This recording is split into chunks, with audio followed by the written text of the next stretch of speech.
What's up fam, Narghul here, back with another World of Warcraft video. Warrior, of course. So whenever I log in game, I get a lot of questions about warrior stuff. Lately, I'm getting more and more questions how to level a warrior as fast as possible on Turtle WoW. So here we are. The first thing I would like to mention is that we have challenges on Turtle WoW, such as hardcore, slow and steady, and the list goes on and on. But there is a special challenge called War Mode. But hold on a moment. What's the War Mode in the first place? Well, War Mode is a challenge that gives you 20% bonus experience from all sources, which means you are getting 20% bonus experience from quests and from killing NPCs. That's the first thing. Second thing, as most of you know, here on Turtle WoW we have tents, which gives you much faster rested experience bonus. Our aim here is to combine War Mode and rested experience, and you'll see that your experience will fly. But, once you enable War Mode, there is no turning back. You will be PvP flagged and you will get killed throughout your journey to level 60. You will get killed in open world. You will get killed in Stormbind or Orgrimmar while you are resting under tents. Just deal with it. Release the spirit, get up and carry on. Same goes in real life really. It doesn't matter how many times you fall. What matters is how many times you get up. So don't be a snowflake and accept War Mode if you want faster leveling. On the other hand, I do understand players who want to play unflagged, in peace without thinking if there is someone waiting for them to kill them. They don't want to lose Dragon Slayer's buff, and that's totally understandable.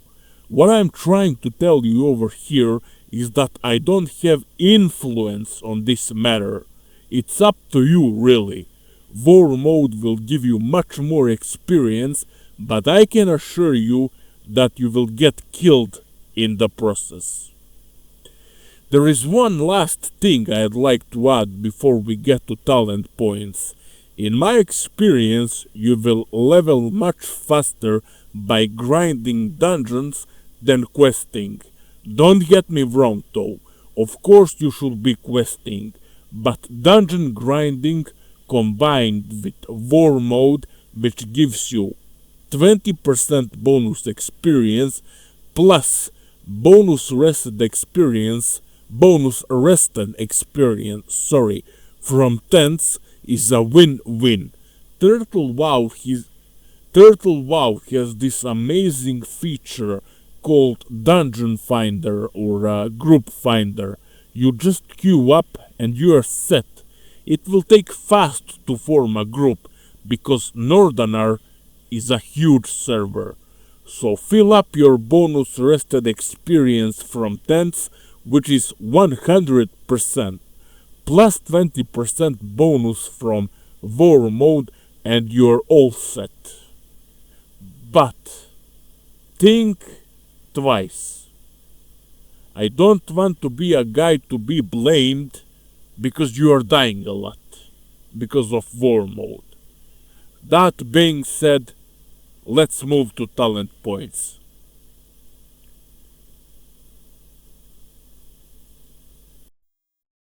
Alright, let's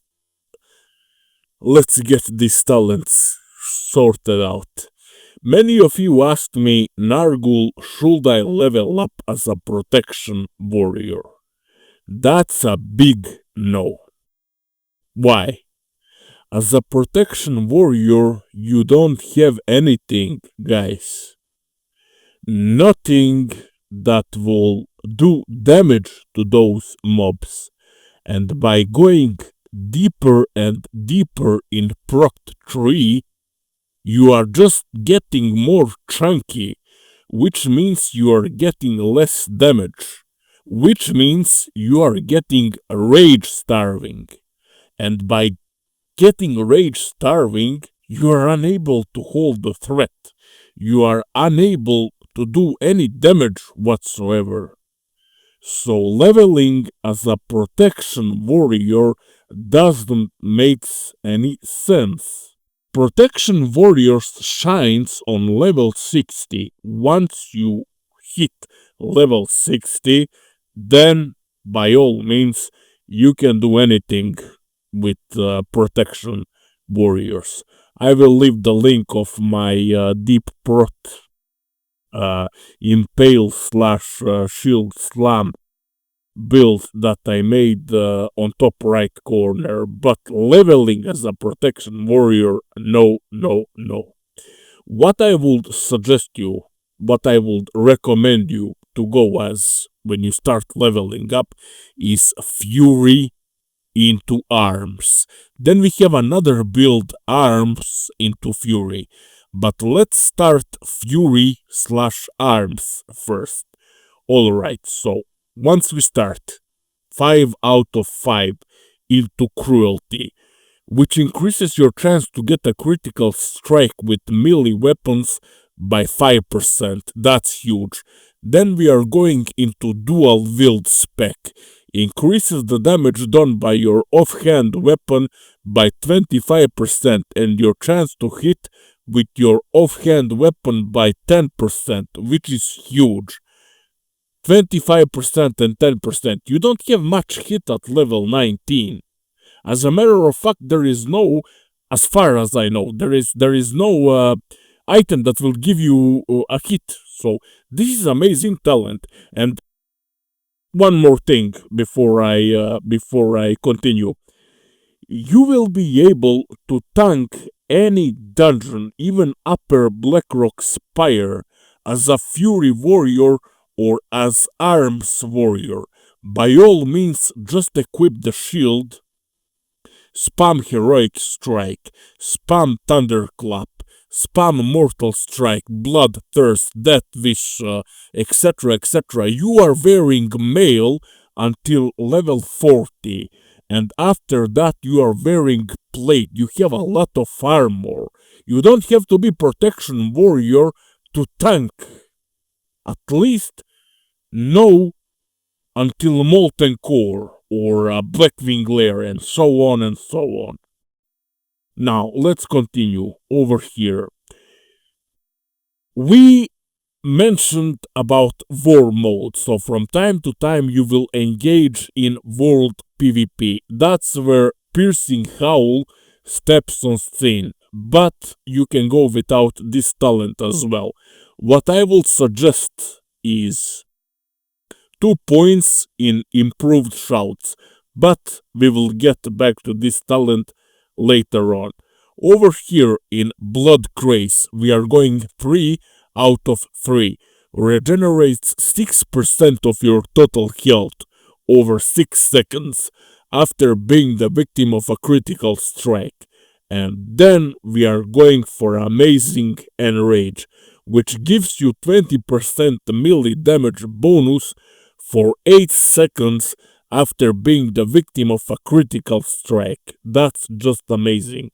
This is level 29, and then at level 30 we are getting Death Wish. When activated, increases your physical damage by 20% and makes you immune to fear effects, but lowers your armor and all resistances by 20%. Lasts 30 seconds. Death Wish is amazing when it comes to DPSing. Death Wish is amazing when it comes to tanking, because as a tank you don't want to be chunky, because like I said, you will go rage starving, and by going rage starving you won't be able to produce any rage, and by not producing any rage, you won't be able to hold the threat, if that makes any sense. Right. Now, when we have Death Wish, we are going back to improved shouts. Increases the melee attack power bonus of your battle shout by 25% and increases the melee attack power reduction of your demoralizing shout by 40%.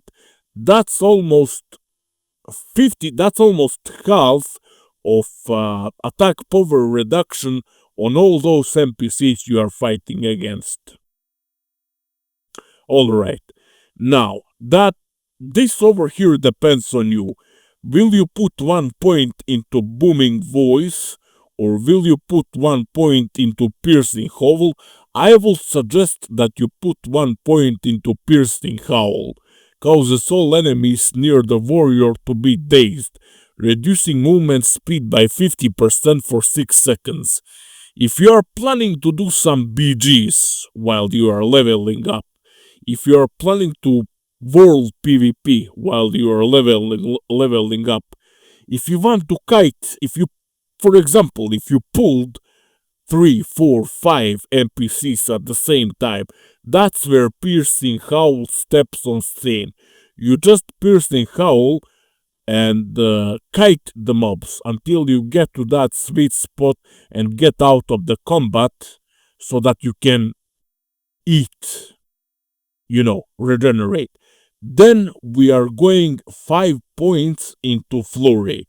Flurry speaks for itself.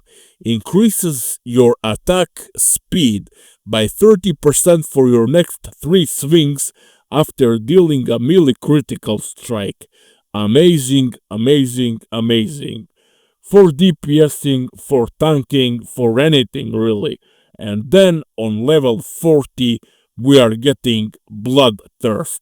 Instantly performs a reckless attack, dealing 100 damage plus 35 of your attack power and increasing your movement speed by 5% for 6 seconds, which means if you are pressing Bloodthirst on cooldown, you will always have 5% increased speed.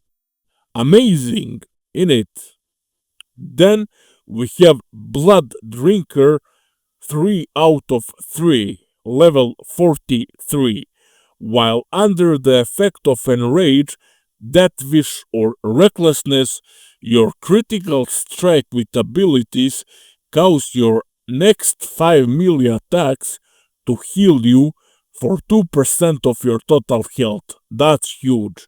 Now, over here we have a Blood Craze, which regenerates 6% of your total health over 6 seconds after being the victim of a critical strike, while Blood Drinker does the opposite. Blood Craze regenerates your health if you're getting critted, and Blood Drinker regenerates your health when you crit. These two talents perfectly stacks with each other. That's pretty much it in Fury 3. Now let's move to arms. Improved Heroic Strike 3 out of 3. Amazing ability for tanking, because Heroic Strike, I have it in queue.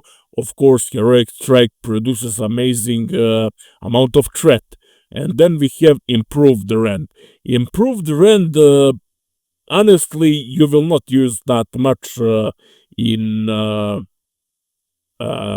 dungeons, etc., etc. You will use Heroic Strike. You will use Bloodthirst and all that kind of things. I mean, you can use Rend, but it's whatever. Then over here we are going 5 out of 5 in Tactical Mastery. This is for stance dancing. You retain up to 25 of your rage points when you change stances.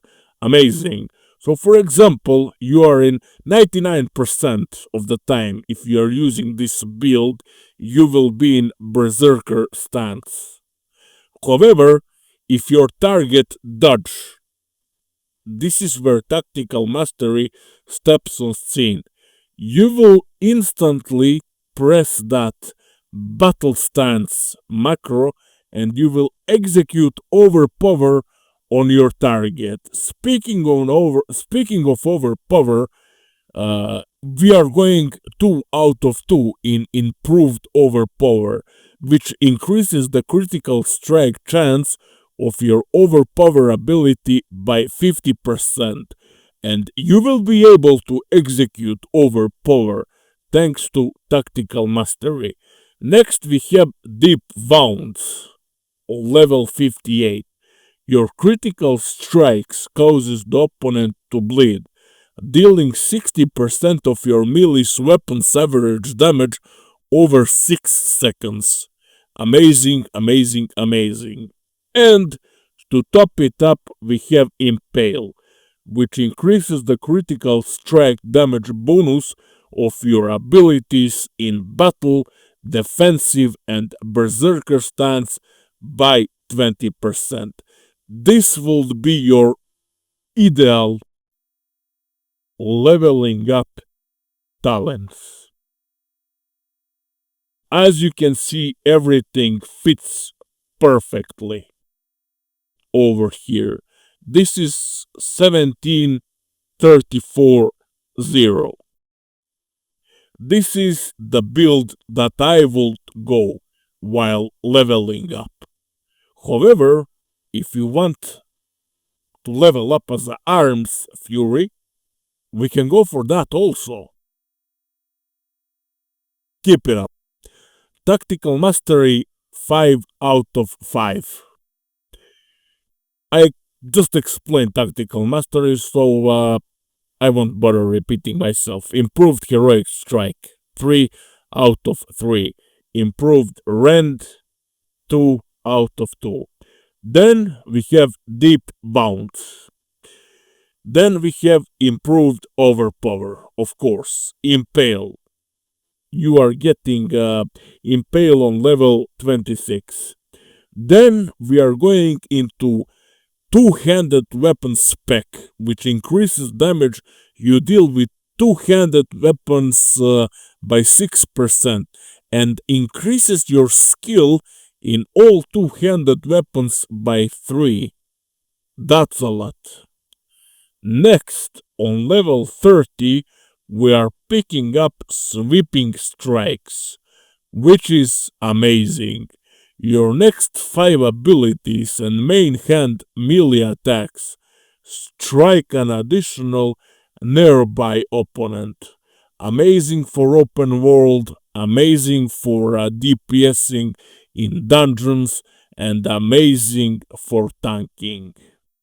After that, we are going 5 out of 5 in Master of Arms.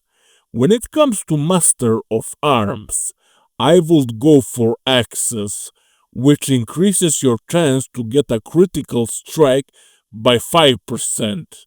That's 5% if you are using Axe, plus 5% that we will get from Cruelty later on. Okay, so over here, Master of Arms, that's level 35. If you don't want to go with axes, you can pick up swords. Swords gives you a 5% chance to get an extra attack on the same target after hitting your target. This is something like Hand of Justice. Right. Now, over here, we're gonna put Improved Slam 2 out of 2. And then we are going into Deflection 2 out of 2. Because remember, from time to time, you will have to tank. Parry is useful over there, at least 2%. And then finally on level 40 you will get your Mortal Strike. That's it when it comes to arms 3. Precision Cut is useless. Boundless Anger is useless. We are going in Fury tree now. 5 out of 5 in Cruelty. Increases your chance to get a critical strike with melee weapons by 5%. Just look how perfectly it stacks with axes, which gives you an additional 5% crit. And Cruelty, that's already 10% crit. Not including your items that are giving you crit. You know what I mean. Over here, we are going for Booming Voice because Unbridled Wrath is a garbage talent, really. What Booming Voice does is increasing the area, aka AoE effect, of all shouts by 60% and the duration of your battle and demoralizing shout by 60%.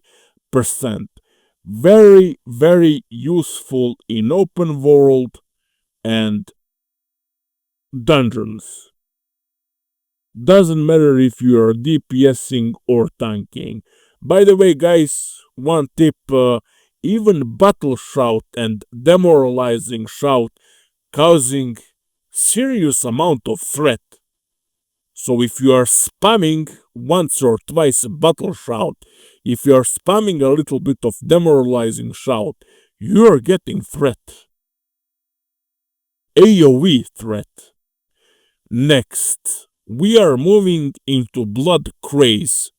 3 out of 3. Regenerates 6% of your total. I already mentioned what this does. Then we are going in Improved Shouts. 2 out of 5. That's pretty much it. And then we're gonna top it up with Enrage. 5 out of 5. Gives you a 20% melee damage bonus for 8 seconds after being the victim of a critical strike. Simple as that. This is your Arms Fury build, if you want to go with that. If you don't want, if you want to PvP a little, so arms, it's mostly PvP. If you want to PvP a little bit, just put 1 point in Improved Shouts, put 1 point in Piercing Howl, because why not? If you want to PvP, if you want to pull like 3, 4, 5 NPCs at the same time and cleave them down, and if you feel that you cannot do it, just Piercing Howl out of them. Kite them until you get out of combat, and that's pretty much it. And the rest goes in Enrage. So that will be pretty much it when it comes to talents. And remember, I've been asked countless times this question. Do I level up as a protection warrior? No, no, no. It will take you ages to kill an NPC as a protection warrior. It will take you ages. You will go rage starving. And rage starving, as I mentioned at the beginning of this video, rage starving won't do you no good. You won't do any DPS. You won't produce any threat.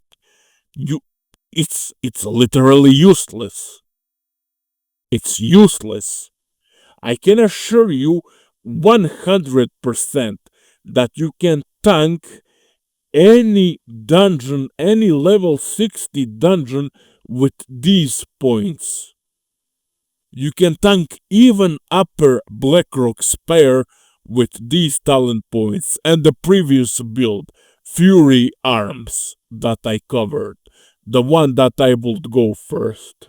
that will be pretty much it for this video, guys. Thanks for stopping by. I will really appreciate subscribe, comment down below, and like for algorithms and all that kind of thing. Is if you have some questions or suggestions, I'm always open for feedback. Of course, just comment down below, and I'll do my best to answer on every question that you have. See you next time.